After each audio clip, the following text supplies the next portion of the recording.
Саламатсыздар ма балалар? Бүгін біз жүзден жүйрік атты зияткерлік ойынымызды бастаймыз. Бұл ойынның мақсаты жалпы білімдерімізді жинақтап, тереңдету, өз тілімізді, туған жерімізді құрметтеуге тәрбиелеу, мемлекеттік тілдің мәртебесін көтеру. Енді қызығушылықтарында арттыра отырып, өзгенің пікірін құрметтеуге, ұйымшылдыққа, дүниетанымдарыңды одан әрі кеңейтуге баулу. Көздерінде от ойнар, сөздерінде жалын бар, жаннан қымбат оларға ар. Мен жастарға сенемін деп Мағжан Жұмабаев атамыз айтқандай, бүгінгі сендердің осы ойында сөздерінде жалындарыңды бар екенін, көздерінде от ойнап тұрғанын осы ойын барысында көреміз. Ал енді біз екі сынып қатысып отырып, 5-ші А сыныбы, 5-ші Ә сыныбы екі топ болып жинақталып отырып, бүркіт тобы, қыран тобы. Енді біздің жалпы ойынымыз 5 айналымнан тұрады, 5 кезеңнен тұрады. Қазір енді таныстырып кетейін кезеңдерді.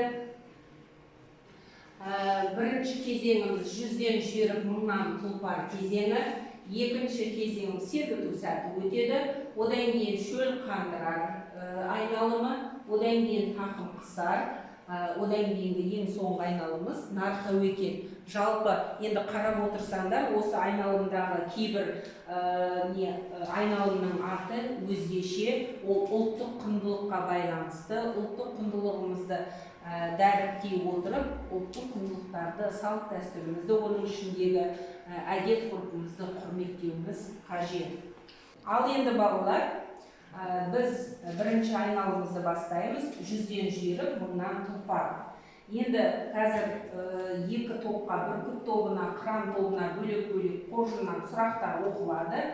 Енді ол жерде тарихымызға, жалпы тілімізге, әдебиетімізге, дүниетанымға байланысты сұрақтар болады. Бірінші бүркіт тобы. Қазақ тілінде неше септік бар? Ал Нұрназ айта ғой, 7 септік айтып жер. 7 септікті. Атау септік, ілік септік, барыс септік, табыс септік, жатыс септік, шығыс септік, көмекте септік. Жақсы, тамаша. Келесі сұрақ. Абай Құнанбаев 5 асыл істі қай өлеңде айтады? Алинұр қай өлеңде айтады? Дұрыс, ғылым таппай мақтанба. Үшінші сұрақ. Дауысты дыбыстар жақтың ашылуына қарай қалай бөлінеді? Ал, ашық, қысаң. Ең сұлу құс? Алина? Аққу. Зере Абайға кім болады? Ал, Мадияр? Әжесі. Жақсы. Ал келесі қыран тобынан сұрақтар. Жинақтық сан есімнің жұрнақтары. Ау-еу, жақсы. Абай Құнанбаев қай жылы, қай жерде дүниеге келді? 1845 Семей облысы. Жақсы, тамаша. Дауысты дыбыстар тілдің қатысына қарай қалай бөлінеді? Дұрыс айта ғой. Жуан. Жіңішке, дұрыс. Жуан, жіңішке. Қазақстанның ата заңы қашан қабылданды? Қай жылы қабылданды? Ал айта ғой. 1995 жылы. Жақсы. Су жүрек тұрақты тіркесінің мағынасы. Су жүрек тұрақты тіркесінің мағынасы. Тағы да. Ал, Аяжан. Ал, Алина. Қорқақ. Жақсы. Енді мына қыран тобы ол неге сұраққа дұрыс жауап бере алмады. Бүркіт тобы алады бұл нені. Ұпайды. Ал енді балалар, сергіту сәтін өткізейік. Қазір мен сендерге мына әріптерді таратып беремін. Сол әріптерге байланысты сендер не айтуларың, сұрақтарға жауап берулерің керек. Кез келген жаңағы жауап осы әріптен басталу керек. Кәне, кімнен бастайық? Аяладан бастайық. Жазғы демалыста қалай демалдың? Қандай әріп еді сенде? Аха, жазғы демалыста қалай демалып едің? Семейге барып, сол кезде түрлі қызықты саябақтарға бардым. Аха, дұрыс, жақсы, тамаша. Келесі, Алинур, сенің мінезің қандай? Қандай әріп тұр сенде? Т. Сенің мінезің қандай? Т. Ал. Тұйық, жақсы, тамаша. Ал, театрға кіммен барасың? Қандай әріп сенде? Ол жаққа отбасымен барамын. Жақсы, тамаша. Келесі екінші қыран тобына қояйық. Кәне, досыңның аты кім? Нұрай. Нұрай, жақсы. Сен қандай үйірмеге барасың? Ж-дан келеді. Жүгіру, жақсы.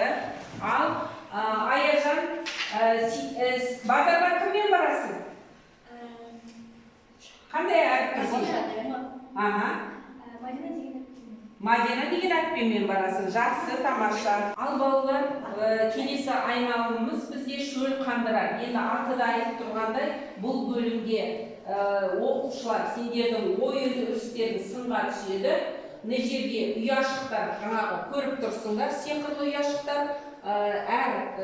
Қазақ тілі, қазақ әдебиеті, грамматикалық ереже, ұлы адамдар ұяшықты таңдай отырып, сол бойынша жауап бере отырып, ұпайды өздерінің қоржындарына саласыңдар. Ал енді қазір топтаса отырып, қай ұяшықтардан қандай мені таңдайтындарыңды келісіп алсаңдар болады. Кәне топтаса отырып.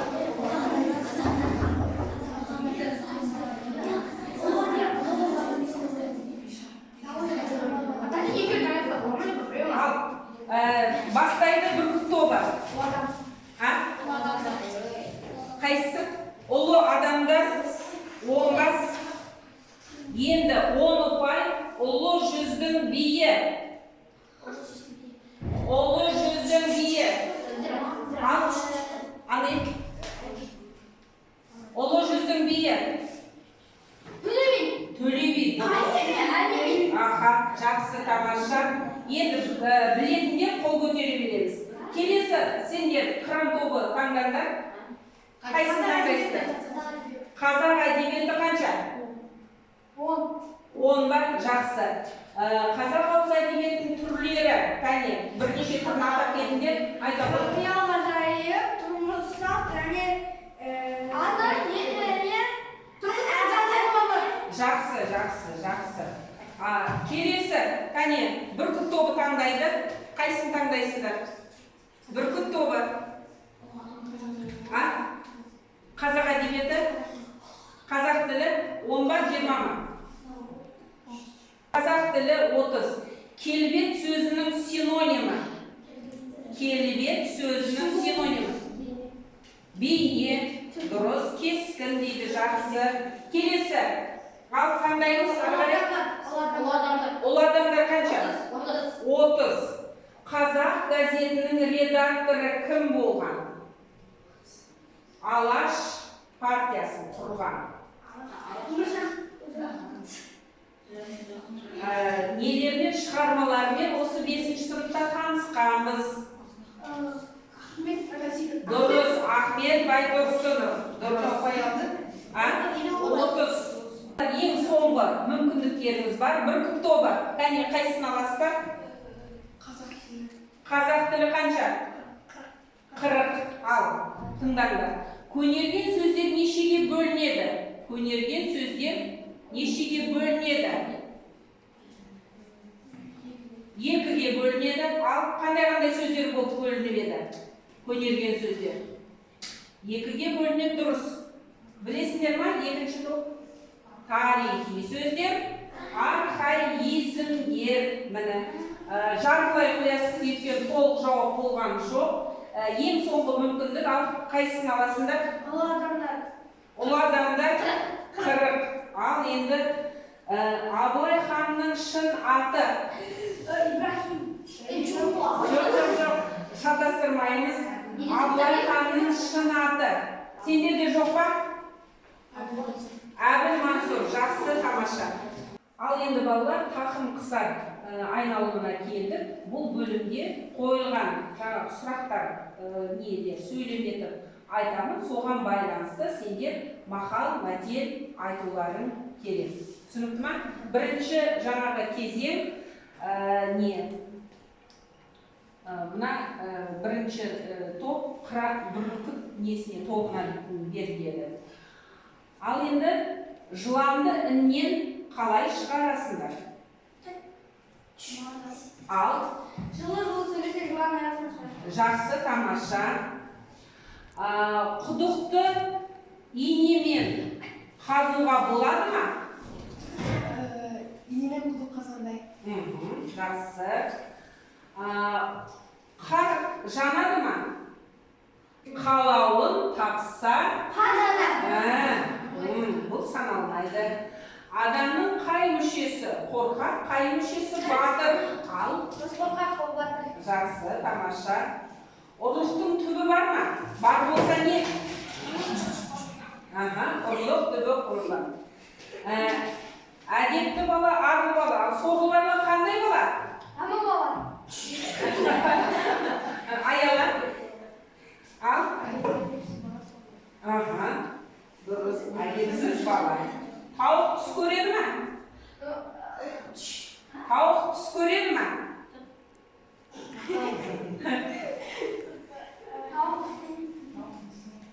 Тауықтың түсіне не кіреді?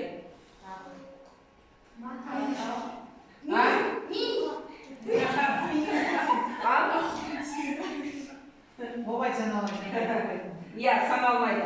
Ана сүті бой өсіре ме? Иә. Иә, дегенде соғанда толып аяла. Ана сүті бой өсіреді, баланың сөзі ой өсіреді. Жоқ.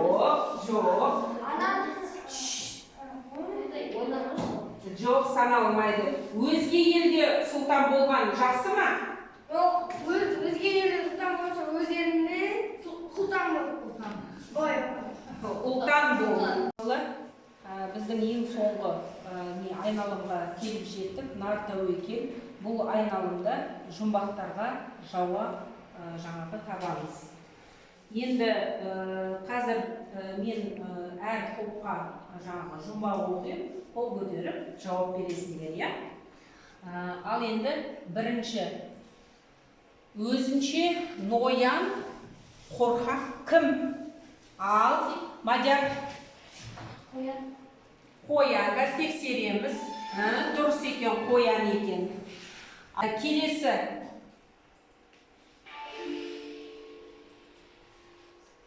ал ешшіл ит емес, ұшады құс емес. Ал анен шыбын екен. Қазір енді көреміз, дұрыс айтты ма?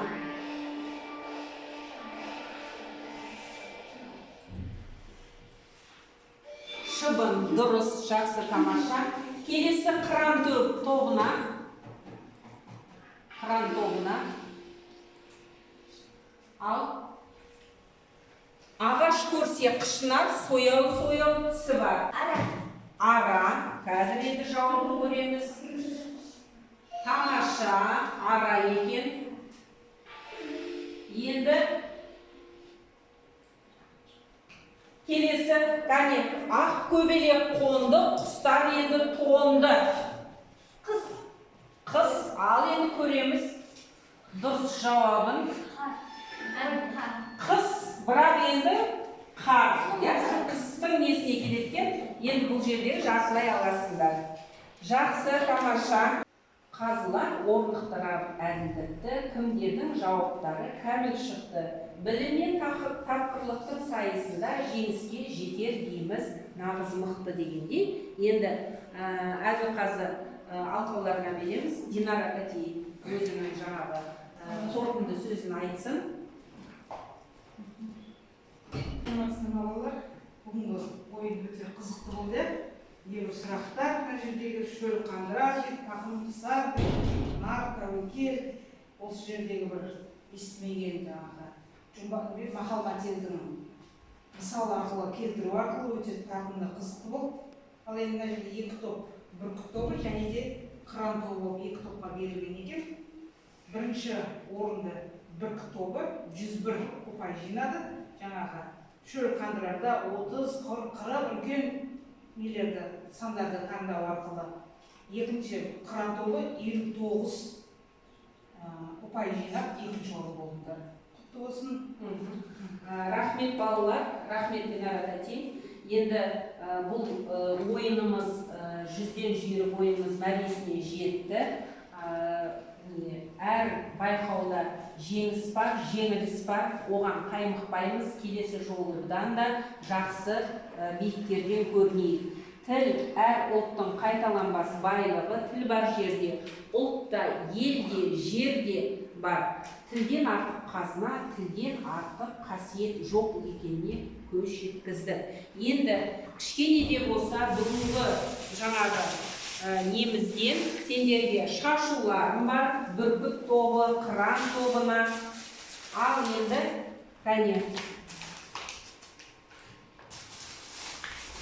бұл шашу, бүгінгі ойынымыздың шашуы деп қабылдаймыз.